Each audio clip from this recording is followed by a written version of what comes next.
Hello everyone, welcome you all to the concept classes. myself Dharmendra Sharma.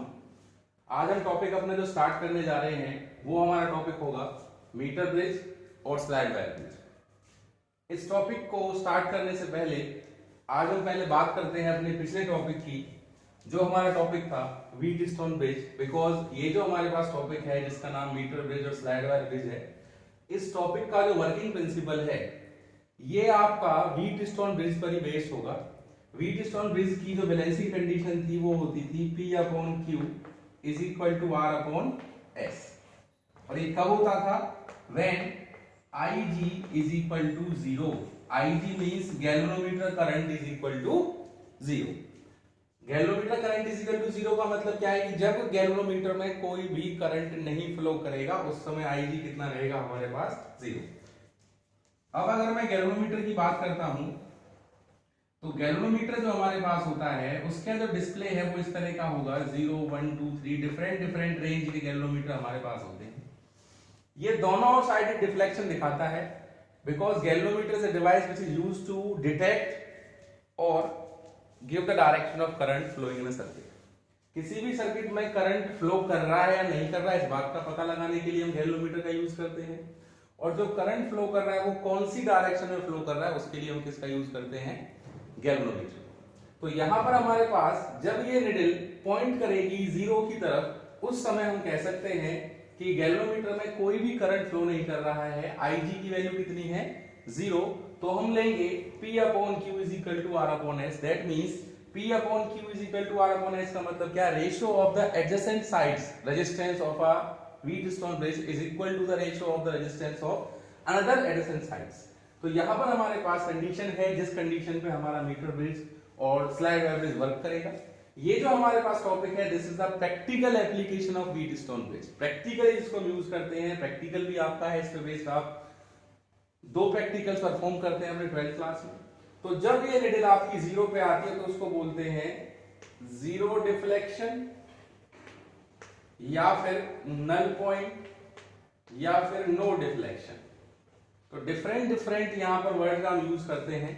0 deflection को भी आप use कर सकते हैं, नल पॉइंट भी आप इसको कह सकते हैं, और नो डिफ्लेक्शन भी आप इसको बोल सकते हैं, जो कि आपका गैल्वेनोमीटर है। तो टॉपिक को स्टार्ट करने से पहले हम यहां पर बात करेंगे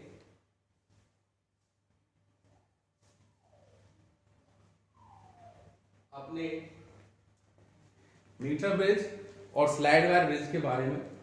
तो इसकी जो कंस्ट्रक्शन हमारे पास है उसमें होगा, ये जो हमारे पास है ये these are the metallic strips. ये स्ट्रिप जो है ये मेटेलिक स्ट्रिप है जो कि बनी हुई है कॉपर से। कॉपर से बनाने का रीजन क्या होता है? बिकॉज कॉपर का रेजिस्टेंस जो है वो रहेगा हमारा कैसा? मिनिमम, और टेम्परेचर चेंज होने पर इस कॉपर का रेजिस्टेंस जो है वो बहुत ज्यादा वेरी नहीं करेगा, थोड़ा बहुत टेम्परेचर चेंज होने से। तो ये हमारे पास जो है these are copper strips. Copper strips के बीच में जो खाली गैप है उस खाली गैप में हमने यहां पर लगाया है एक रेजिस्टेंस बॉक्स RB। इस रेजिस्टेंस बॉक्स में से जिस रेजिस्टेंस को हमने चेंज किया है, सॉरी जिस रेजिस्टेंस को हमने यूज किया है उस रेजिस्टेंस की वैल्यू मान लेता हूं मैं कितनी? R। अब रेजिस्टेंस बॉक्स क्या है? रेजिस्टेंस बॉक्स एक इस तरह का बॉक्स लाइक स्ट्रक्चर होता है जिसमें यहां पर बहुत सारे रेजिस्टेंस लगे होते हैं। ये कीज हमारे पास हैं और जिस की को हम बाहर निकाल देंगे उस वैल्यू का जो रेजिस्टेंस है वो हमारा यूज हो जाएगा। इनकी वैल्यू 0.1 ओम से लेके इनफाइनाइट ओम तक हो सकती है। डिफरेंट रेंज के हमारे पास रेजिस्टेंस बॉक्स जो है वो लैब्स में होते हैं। ये हमारे पास एक अननोन रेजिस्टेंस है जिसको हमने माना है S, जिसकी वैल्यू हमें कैलकुलेट करनी है। अब क्या होगा, ये यहां A पॉइंट से लेके B पॉइंट पर हमने एक वायर यूज किया है जो वायर कांस्टेंट और मैग्नीट का बना होता है। उसके ऊपर ये एक मीटर का स्केल है और इस वायर की जो लेंथ है दैट इज आल्सो 1 मीटर। इसीलिए इस ब्रिज को मीटर ब्रिज कहते हैं बिकॉज इसमें जो हम तार यूज करते हैं ये तार की लंबाई 1 मीटर होती है, इसलिए इसको बोल दिया जाता है मीटर ब्रिज। अब उसके बाद क्या है, ये हमने एक्सटर्नल सोर्स यहां पे अप्लाई किया, एक बैटरी लगाई है, एक की हमारे पास है। बीच में जो ये स्ट्रिप है इसके सेंटर से हमने कनेक्टिंग वायर से, ये हमारे पास ओवरलैपिंग यहां पर होगी, this is your overlapping. Overlapping का मतलब होता है नो कनेक्शन। एक कनेक्टिंग वायर से हमने गैल्वेनोमीटर को यूज किया है, गैल्वेनोमीटर के एक एंड को हमने सेंटर से जोड़ा है और दूसरे एंड को हमने जोड़ा है जॉकी से। जॉकी की जो टिप है वो आपकी स्क्रू ड्राइवर की टिप के जैसे होती है और उस जॉकी को हम जगह जगह इस वायर के ऊपर प्लेस करके देखते हैं, स्लाइड करके देखते हैं, इसलिए इसका नाम स्लाइड वायर ब्रिज भी होता है। Because we have to slide the jockey over this wire, that's why it is also called slide wire bridge. Now what we have to do? We have to just put the jockey from the starting point. A is called starting point, B is called end point. अब starting point से उस jockey को different points पर हम इस तरीके से रख के देखेंगे और जब उस jockey को हम different points पर इस तरीके से रखेंगे तो हमें एक ऐसा पॉइंट मिलेगा इस वायर पर जहां पर जाकर इस गैल्वेनोमीटर की जो निडल है वो बिल्कुल कहां पर पॉइंट कर देगी, जीरो पर। और जीरो का मतलब होता है नल पॉइंट, जीरो डिफ्लेक्शन और नो डिफ्लेक्शन। और नो डिफ्लेक्शन कब आती है, जब गैल्वेनोमीटर के अंदर करंट कितना होता है हमारा, जीरो। तो यही कंडीशन तो व्हीट स्टोन ब्रिज में थी कि अगर गैल्वेनोमीटर के अंदर कोई करंट फ्लो नहीं कर रहा है तो P upon Q is equal to R upon S होने पर आपकी जो कंडीशन है वो बैलेंसिंग कंडीशन होती है। उसी बैलेंसिंग कंडीशन का यहां पर हम करेंगे यूज। तो मैंने मान लिया कि इस C पॉइंट पर गैल्वेनोमीटर की जो निडल है वो जीरो पर पॉइंट कर रही है और जीरो पे पॉइंट जहां करेगी दैट इज नल पॉइंट। अब मैं सपोज करता हूं कि वो पॉइंट जहां पर गैल्वेनोमीटर निडल जीरो दिखा रही है वो पॉइंट मैंने मान लिया क्या, C। अब A से लेके C तक की लेंथ को अगर मैं L सेंटीमीटर मान लूं तो C से लेके B तक की लेंथ कितनी रह जाएगी, 100 minus L centimetre, because 1 metre में 100 सेंटीमीटर आपके होते हैं। अब इसको हम सॉल्व करते हैं बिकॉज हमें क्या करना है, यहां से इस अननोन रेजिस्टेंस की वैल्यू जो है उसको मुझे यहां से कैलकुलेट करके बताना है कि अननोन रेजिस्टेंस की वैल्यू हमारे पास कितनी होगी। सपोज किया मैंने कि ये जो वायर मैंने यूज किया हुआ है यहां पर, इस वायर की पर यूनिट लेंथ का रेजिस्टेंस R है। Let R is equal to resistance per unit length of the wire. Therefore resistance of length AC length का जो रेजिस्टेंस होगा वो कितना होगा हमारे पास, L multiply by R, because 1 centimetre का R है तो L सेंटीमीटर कितना हो जाएगा, L मल्टीप्लाई बाई R। इस रेजिस्टेंस को मैं मान लेता हूं इक्वल टू P। भाई रेजिस्टेंस बॉक्स का मैंने मान लिया R, अननोन रेजिस्टेंस S है और इस हिस्से के रेजिस्टेंस को मैंने मान लिया कितना, P। Now resistance of length CB, जो CB लेंथ है, CB लेंथ की लंबाई कितनी है, 100 minus L centimetre, 100 minus L multiply by R, इसको मैंने मान लिया कितना, Q। A से लेके C तक का जो वायर है उसके रेजिस्टेंस की वैल्यू है उसको मैंने मान लिया P और C से लेके B तक का जो वायर है उसके रेजिस्टेंस की वैल्यू उसको मैंने मान लिया Q। According to Wheatstone principle balancing condition क्या है, P upon Q is equal to R upon S। So मेरे पास P है, Q है, R है, S से वैल्यूज पुट करूंगा। यहां से रिजल्ट हमारे पास क्या बनेगा, अगर मैं बात करता हूं P की वैल्यू कितनी है, L इंटू में R, Q की वैल्यू कितनी है, 100 minus L multiply by R is equal to R upon S। R से R यहाँ पे हमारे पास हो जाएगा कैंसिल आउट। R से R कैंसिल आउट होने के बाद जो रिजल्ट बचेगा वो कितना होगा, R upon S is equal to L upon 100 minus L. Now we have to calculate the value of S, which is unknown resistance, because यहाँ पर हमें पता है इसकी लेंथ कितने, स्केल से नाप लेंगे भाई 15 सेंटीमीटर, अगर ये आ गए तो बाकी बच गए 85 सेंटीमीटर। ये हमारे पास 35 सेंटीमीटर आई तो बाकी बच गए 65 सेंटीमीटर, वो स्केल से हम देख सकते हैं। L भी हमारे पास है, 100 माइनस L भी हमारे पास है।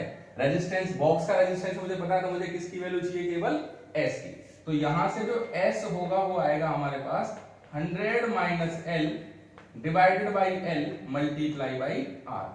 सो this is the formula to calculate the value of unknown resistance by using a meter bridge or a slide wire bridge। यहां पर कुछ बेसिक्स की हम बात करते हैं। एक क्वेश्चन आता है कि अगर हम गैल्वेनोमीटर और इस बैटरी की पोजीशन को चेंज कर देते हैं तो क्या नल पॉइंट पर फर्क पड़ेगा? कोई फर्क नहीं पड़ेगा। When the position of galvanometer and battery are interchange और सेल जिसको हम कह सकते हैं interchange, then the null point is not affected. Second question is this कि why the strips are made of copper, because copper has a very low resistance और जितना ज्यादा कम रेजिस्टेंस इन स्ट्रिप्स का रहेगा उतना ही अच्छा हमारे पास क्या होगा, जो मीटर ब्रिज है उसका प्रिंसिपल वर्किंग उतना अच्छा आएगा। उसके बाद क्या कहता है कि हमें प्रेफरेंस देना चाहिए कि ये जो नल पॉइंट है लगभग बिल्कुल सेंटर में आए। लगभग बिल्कुल सेंटर मतलब 50 सेंटीमीटर के अराउंड इसकी वैल्यू आनी चाहिए। उसका कारण क्या होता है, क्योंकि जब लगभग बिल्कुल सेंटर में वैल्यू आएगी तो चारों रेजिस्टेंसेस जो हैं वो ऑलमोस्ट इक्वल हो जाएंगे। इक्वल का मतलब क्या है कि ये वाला इसके इक्वल होगा। और हमने पढ़ा है कि व्हीटस्टोन ब्रिज कब मोस्ट सेंसिटिव होता है, जब चारों रेजिस्टेंसेस की वैल्यू क्या होती है, नियरली इक्वल। तो अगर बिल्कुल सेंटर में हमारे पास यहां पर पॉइंट आता है नल पॉइंट, जीरो डिफ्लेक्शन या फिर नो डिफ्लेक्शन, तो हमारा जो ये मीटर ब्रिज है या फिर जो स्लाइड वायर ब्रिज है ये आपका हो जाएगा मोस्ट सेंसिटिव। तो ये हमारे पास कुछ बातें हैं जिनका हमें ध्यान रखना है जब हम इस मीटर ब्रिज के प्रिंसिपल प्रैक्टिकल को करेंगे। इसमें एक वन साइडेड डिफ्लेक्शन भी होती है। वन साइडेड डिफ्लेक्शन का मतलब क्या है, यहां से लेके यहां तक आप जॉकी को रखेंगे तो आपका गैल्वेनोमीटर एक तरफ ही निडल दिखाएगा, दूसरी तरफ डिफ्लेक्शन नहीं होगी। वो वन साइडेड डिफ्लेक्शन क्यों होती है? वन साइडेड डिफ्लेक्शन का कारण होता है कि आपके जो कनेक्शंस हैं उसमें आपने नेगेटिव और पॉजिटिव को गलत कहीं पे जोड़ दिया है। तो एक बार अगर आप अपने मीटर ब्रिज का प्रैक्टिकल कर रहे हैं तो प्रैक्टिकल करते समय इस बात का जरूर ध्यान रखें कि जब भी आप अपना प्रैक्टिकल परफॉर्म करें तो आपके कनेक्शंस जो हैं वो टाइट होने चाहिए, कनेक्शंस जो हैं वो आपके होने चाहिए प्रॉपर। उससे क्या होगा, आपके पास कोई डिफेक्ट नहीं आएगा और आपका जो रिजल्ट है वो ऑलमोस्ट आएगा एक्यूरेट।